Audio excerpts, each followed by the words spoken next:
everyone, this is Warhawk Beyond 2040 bringing to you another edition of the Wrestling Discussion Series.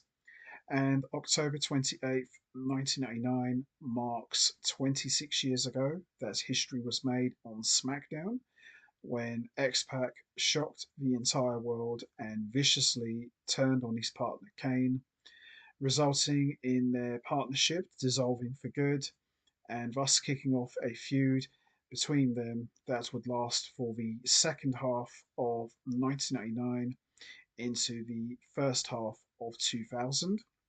And for today's special edition, I am going to be discussing the success and failures of the Kane versus X Pac feud from October 1999 to April 2000.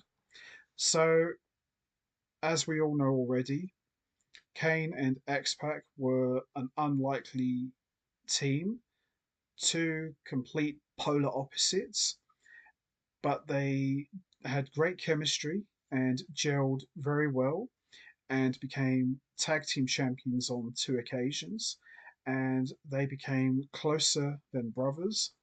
And X Pac, in many ways, was the first real friend Kane ever had.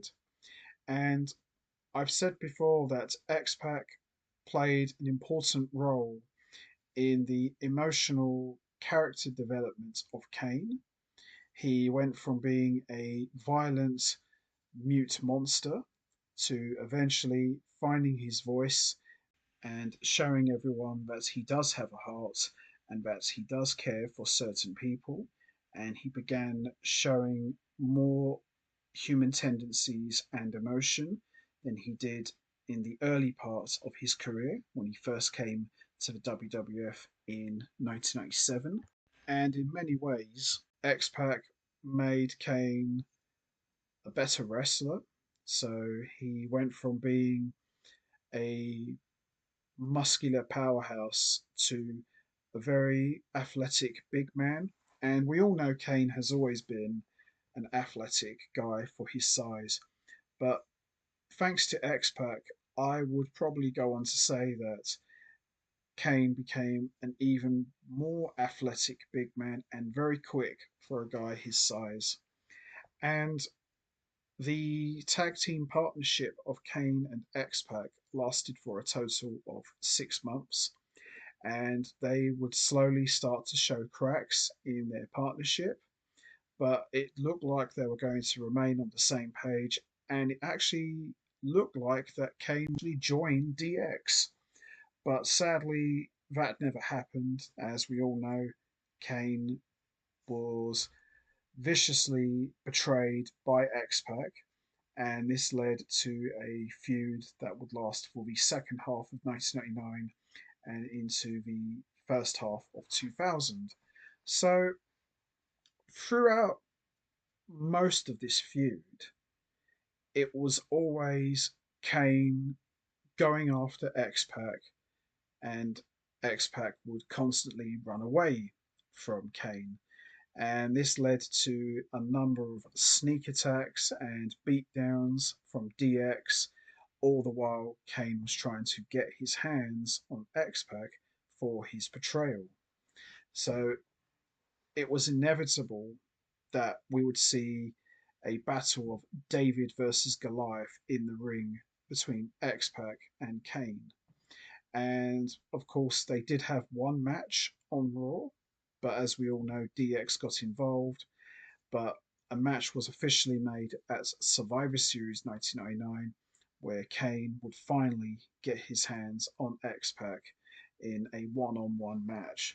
Now, while this feud is going on, Kane would have his first ever girlfriend, and that was, of course, Tori. Not Tori Wilson, for those of you who are wondering. Tori was Kane's first real girlfriend, and from my understanding, Kane never really had much of a girlfriend or had much luck with the ladies. So Tori was his first real girlfriend, and yeah, I wasn't a fan of this. I didn't have a problem with X Pac being Kane's friend, but the idea of Kane having a girlfriend, especially at that time, didn't really appeal to me. Yes, I know Undertaker brought his wife out, Sarah, on TV, but that worked more for the biker. I don't think it would have worked at all if Undertaker was in his ministry gimmick and bringing his wife out. Unless she was a full on goth, maybe, but still, that's another conversation for another time.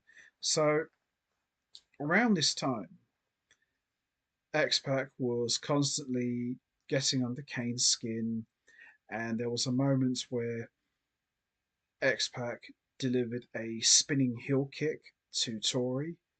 Now, whether this was accidental or not, but X Pac didn't really show any remorse. So, this all led to a match at Survivor Series 1999 where Kane pretty much dominated most of the match, but Kane would win the match by disqualification thanks to interference from DX, who got involved and tried to help X Pac even the odds and try to outnumber Kane. But the feud was far from over, and this led to another match, this time at Armageddon 1999 in a steel cage match. And this steel cage match I thought was very good. I thought this was probably one of their better matches.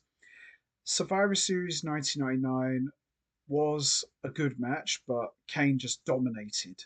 He just physically overpowered X Pac, which was good, but I think the steel cage match was probably better. And Kane delivered a flying clothesline from the top of the cage. Go and watch that clip, you'll know what I'm talking about. And he was able to pick up the win after delivering a choke slam and a tombstone. And it looked like the feud was done, but it wasn't, far from it. And heading into 2000, Kane and X Pac would constantly run into each other. Kane would try to go after him, and X Pac would run away. And of course, we saw these two go at it in the Royal Rumble 2000. And something else happened. After the Royal Rumble 2000, it was revealed that Tori actually spent the night with X Pac, even after she said nothing happened. And this led to Tori turning on Kane and joining DX, resulting in her and X Pac officially becoming a couple. And DX and the Big Show would viciously destroy Kane and tied him up in the corner. And after X Pac went into graphic detail about what him and Tori did, you could see Kane in the corner crying. Oh boy. It's funny because, we as wrestling fans, we talk about how awesome Kane was when he wore the mask and what a badass he was and how much ass he kicked. As a fan of Kane, there were a few moments that I found incredibly stupid. This was one of them.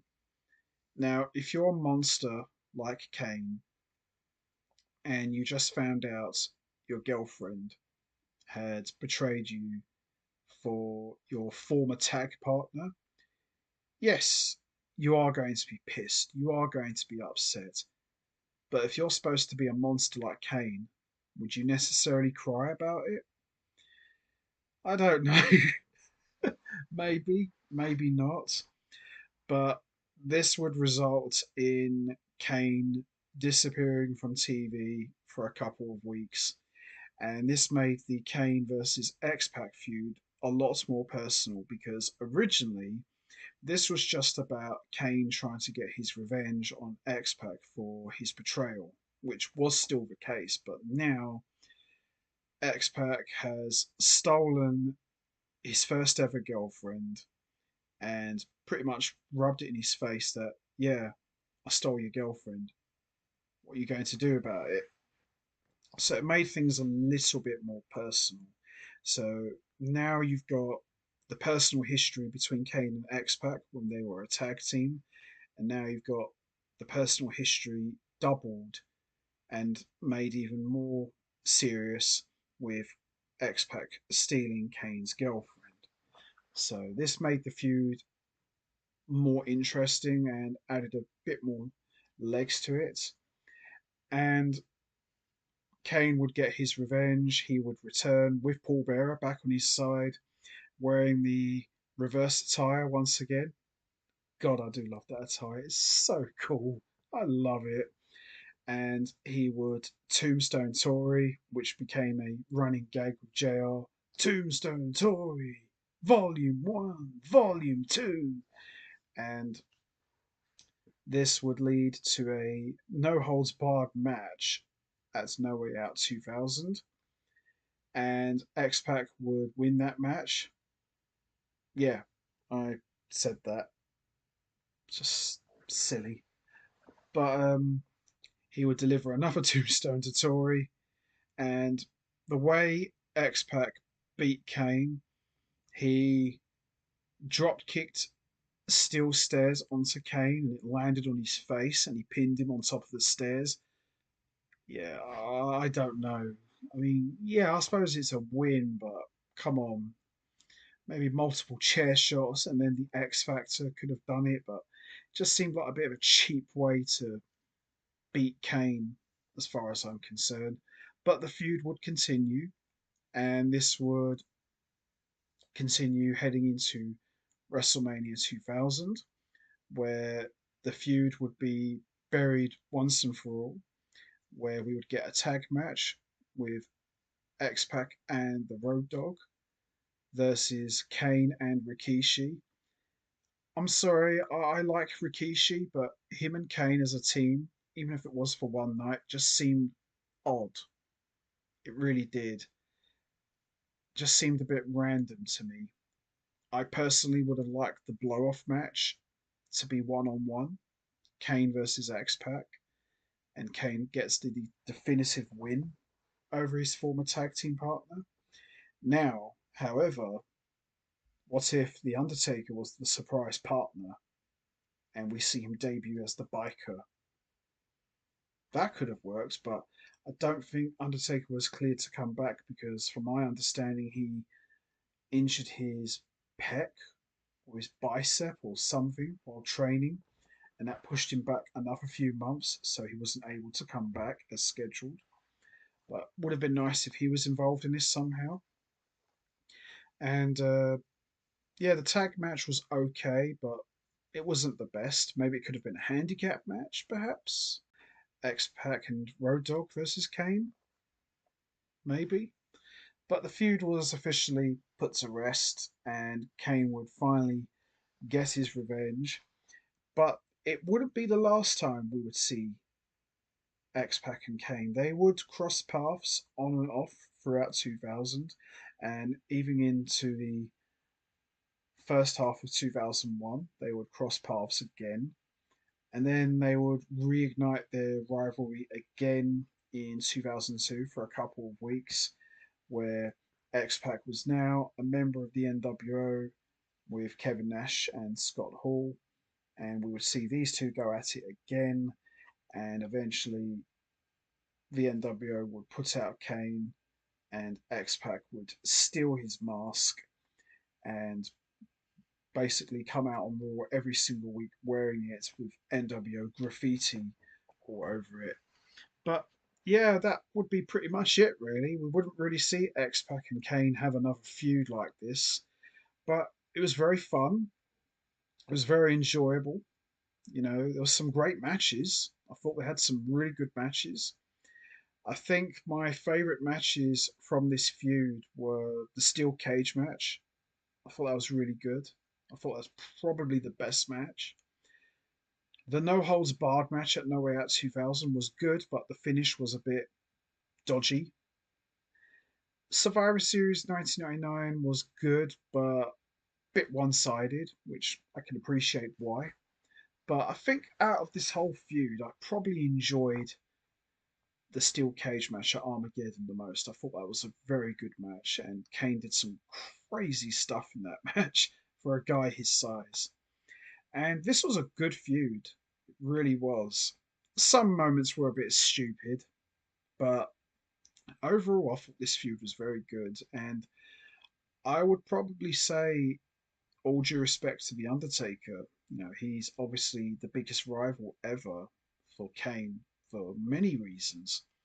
But out of all of Kane's feuds, I would probably say his run with X Pac was the best because, to go from being a great tag team to being great rivals, all in the span of 1 year and then spilling over into 2000, they did some really good stuff together. When you look at it, you know, 6 months as a tag team, and then after that, straight into a feud when they break up. I mean, wow, they did some really good work.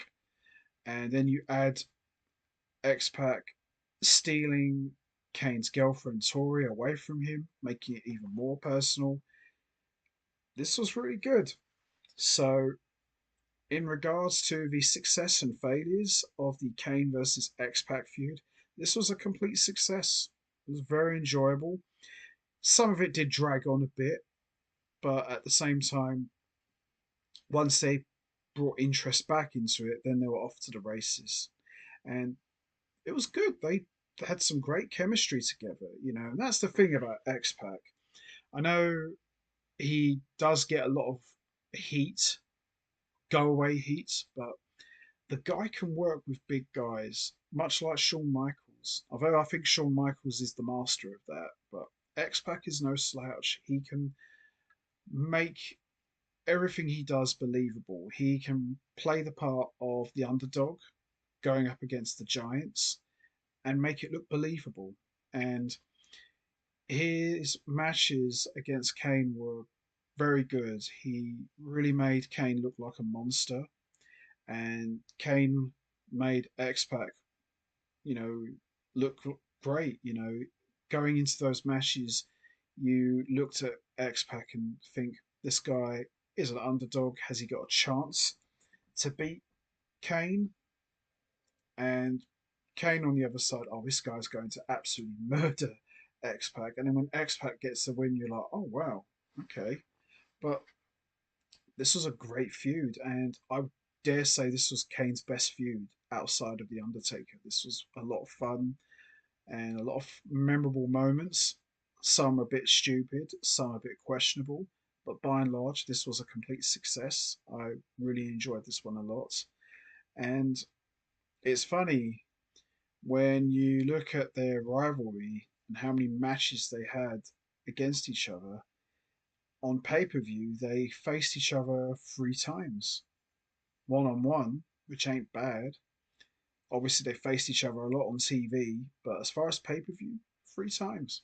Not bad. Not bad at all. So, anyway, that's going to be it from me. I'm going to wrap this up now.